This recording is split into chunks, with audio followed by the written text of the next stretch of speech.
చూడండి ఫ్రెండ్స్, వేడి వేడి అన్నాము ఈరోజు మా ఇంట్లో. వేడి వేడి రైస్ చూడండి ఎట్లుందో.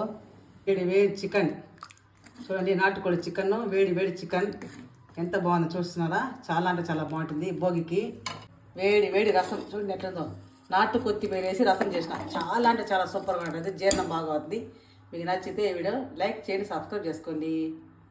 వేడి వేడి అన్నం తట్టలో వేసుకుంటాం మనము. ఈరోజు నాకు రసం తినాలనిపించింది. చూడండి ఫ్రెండ్స్, చికెన్ నంచుకుంటా రసం తింటాను.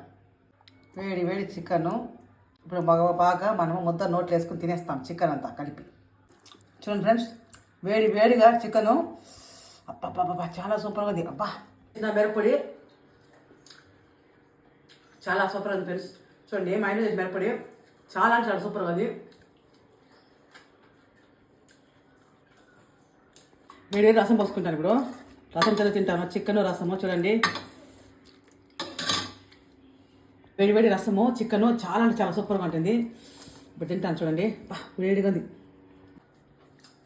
ఎంత రసం పొడి బయట తెచ్చుకున్నా బాగుండదు. నేనే రెడీ చేశాను రసం పొడి. చాలా చాలా సూపర్గా ఉంటుంది. నేను ఇంట్లో చేసే రసం పొడి చాలా అద్భుతంగా ఉంది. చాలా సూపర్గా ఉంది.